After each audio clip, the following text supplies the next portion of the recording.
welcome to Deb's Kitchen.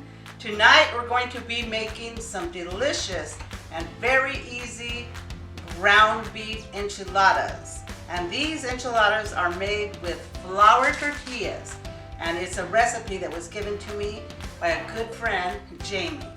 The ingredients for our enchiladas today are, I already have my ground beef in the pan, didn't put any oil. It's 1.5 pounds of ground beef.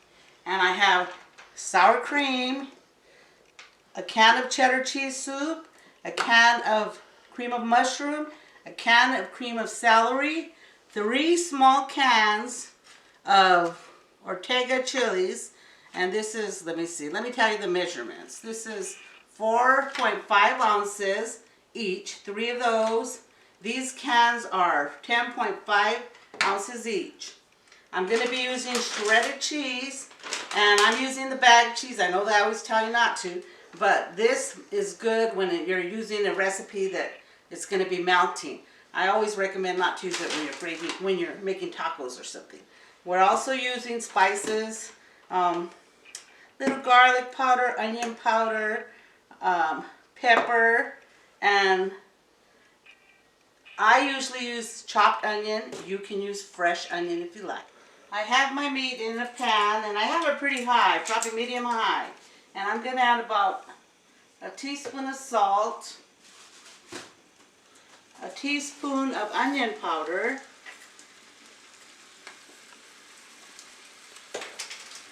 a teaspoon of garlic powder, but you can use it to do it to your heart's content. And I always use these dehydrated onions. And I'm going to put some in here, probably about the same, a teaspoon. And then we're going to start chopping. Oh, I'm going to put some pepper, but probably just, this is the ground pepper. So I'm just going to put a couple of shakes.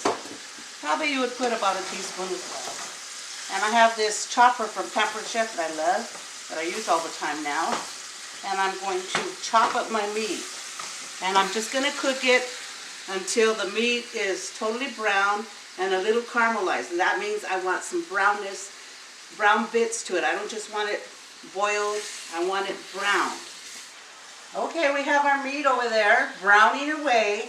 And so we're going to move to our really super easy filling. Can't get easier than this. Now, like I said, you can add fresh onion if you want.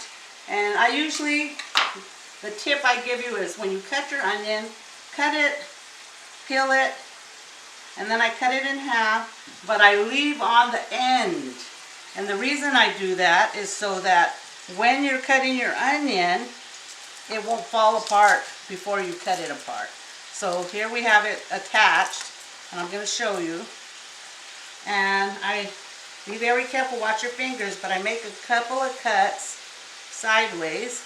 This will make it easier that you won't have to try to dice it so much, because you see how these circles, that's going to dice it for you, but when you slice it like that, it helps.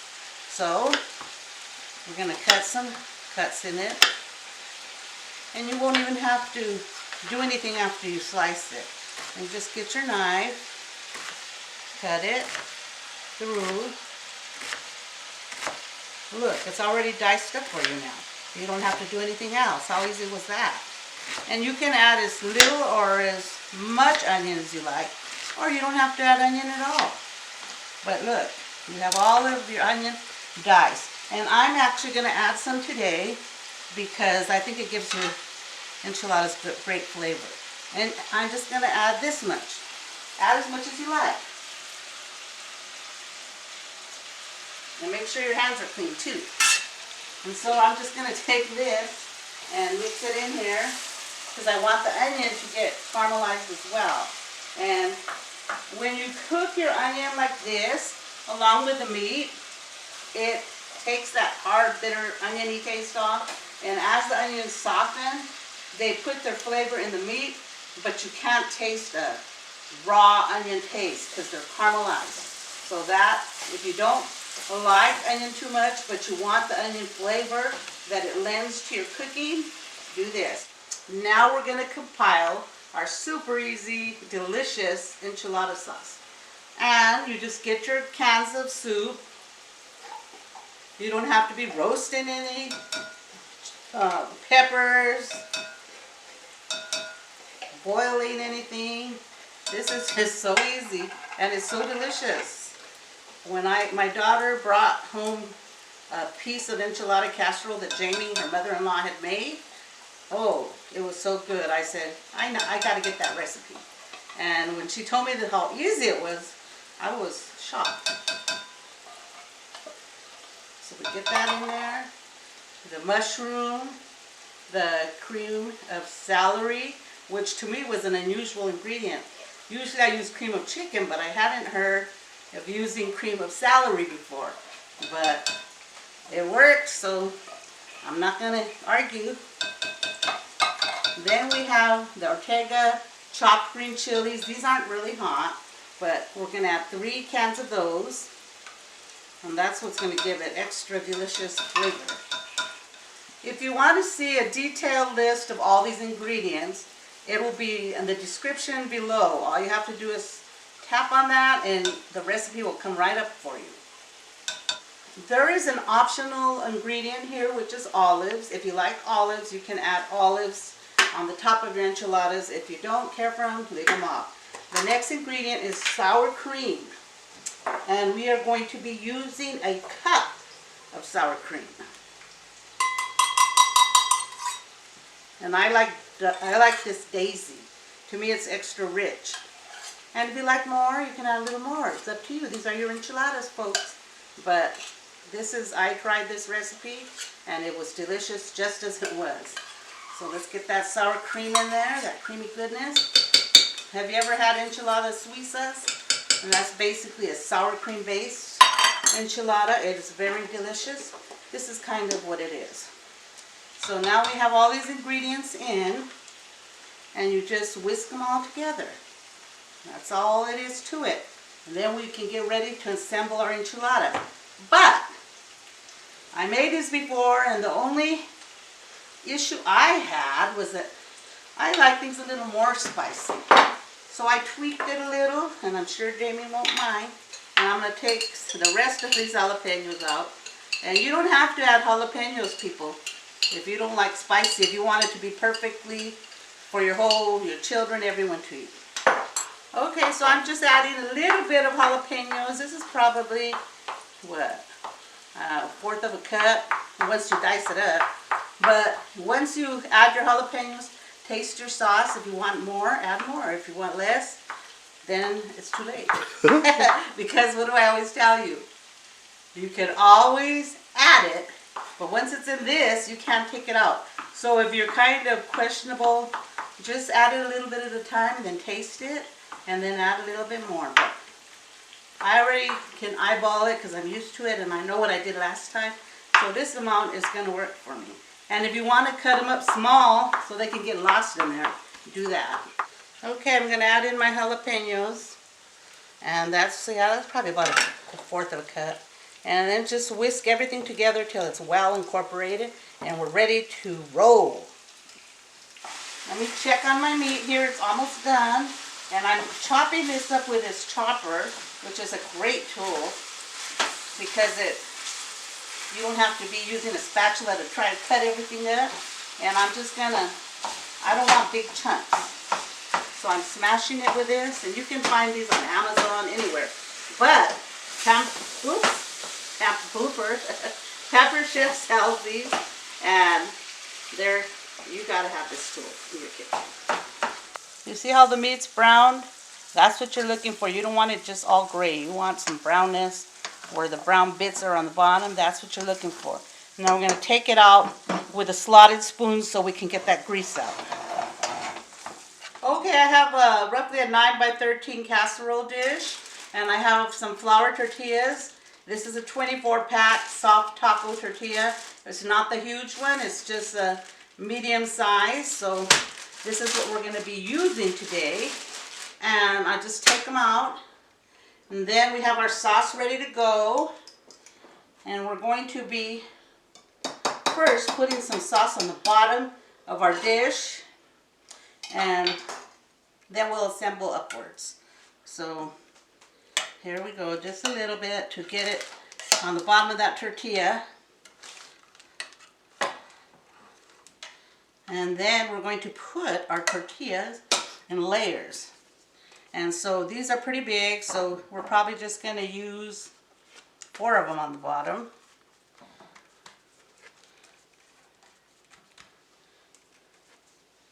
And then we're going to get some more of this goodness and put it all over, because you want your tortillas to get saturated with this yummy sauce, cream sauce, enchilada sauce. So let's make sure we get every nook and cranny, people. Super delicioso. And if you want to see more recipes like this, then don't forget to go and like and subscribe. Hit that notification button so you can see when I'm in my kitchen.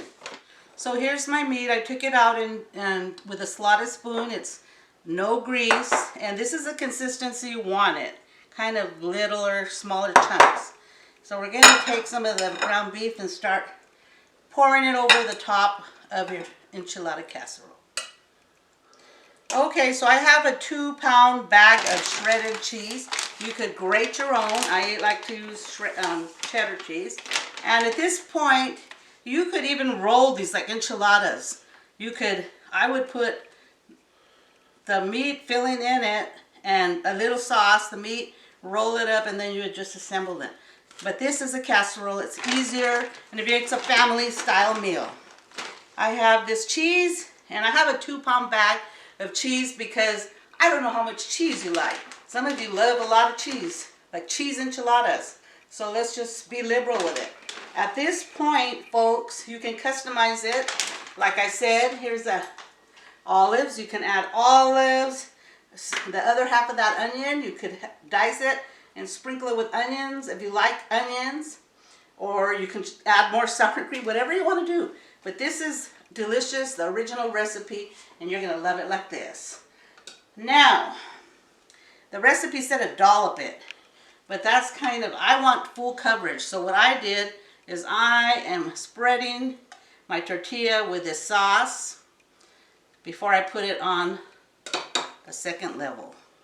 And that way I make sure that I'm getting full coverage here. So we got these 4 down, all covered. Then we're going to put more of this on the top. Just a little. You don't want it to be totally saturated, but you need that in there because you don't want dry tortillas either. And then we're just going to repeat it again with the meat and the cheese.